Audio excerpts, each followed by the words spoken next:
This video will prove that the world itself is the proof of God Almighty for the believers and the people of knowledge.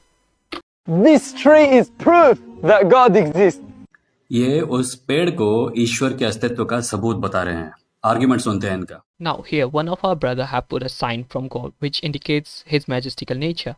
Now to be clear, this is an argument to prove the existence of God, i.e. Allah Azza wa Jal.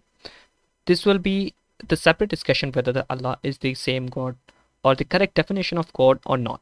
So that will cover in different video, inshallah. The smell, color and taste of these leaves are all the same. However, when a goat eats from it, it produces milk. And when a bee eats from it, it produces honey. And when a deer eats from it, it produces musk. इनका कहना है कि उस पत्ते के smell, test और colour एक ही हैं, इसीलिए ये आश्चर्य की बात है कि वो पत्ता 3 अलग अलग चीज़ों में परिवर्तित हो जाता है, पर वो उस पत्ते की केमिकल कॉम्पोजिशन को इग्नोर कर रहे हैं. ये कह रहे हैं कि उस एक पत्ते को जब एक बकरी, एक हिरन या एक मधुमक्खी खाती है तो 3 अलग अलग चीज़ें बनती हैं. और ये इसलिए होता है क्योंकि वो पत्ता ज़रूर एक है, पर वो 3 अलग अलग केमिकल प्रोसेसेस के अंदर से गुजरता है. What, sir?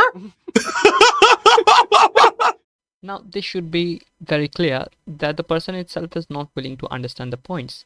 There is no denial of the fact that the leaf itself contains nutrients and chemical compositions. Instead, the point here is that this is a sign that a simple thing like leaf contains the benefit for us, for human beings. If you look at it, the compound of leaf itself is very much complex if you do a close inspection. This cannot be random but design. And furthermore, this discussion would follow the design argument in the favor of God Almighty. The argument that this gentleman is presenting is not even dealing with the argument.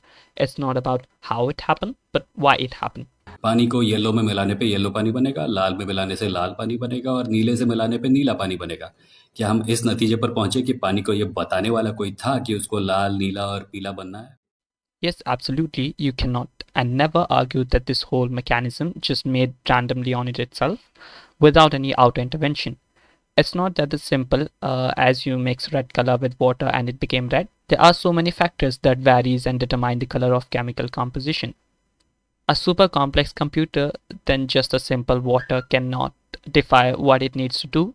How can a water molecule define itself? इस argument में सबसे बड़ी problem यह है कि यहाँ पे कोई कारण नहीं दिया गया, कोई रीज़न नहीं बताया गया. बस ये कहा गया कि ये चीज़ होती है और इसलिए हम नेचुरल रूल्स को इग्नोर करते हुए इस नतीजे पर पहुंच सकते हैं कि इस चीज़ को करने वाला कोई होगा. और इस आर्ग्यूमेंट का अपने सब्जेक्ट मैटर के साथ कुछ खास रिश्ता भी नहीं है. अगर इसके अंदर से अल्लाह का नाम निकाल के किसी और कॉस्मिक बीइंग का नाम डाल दिया जाए तो ये जनाब भी उसको एक्सेप्ट नहीं करेंगे. I will not argue on this point because it will follow the lane or argument that how we exactly know that Allah Azza wa Jal is the correct definition of God or is the true God. But for the time being, I can suggest that you can use the trial and error method to find it out. Define a definition of God and assume every God is true. Now based on that, put every God one by one and eliminate them with reason. You'll get the answer. The fact that the milk, honey and musk all come from this one leaf is proof that there must be one to specify these different characteristics. And that is Allah, the creator of the world.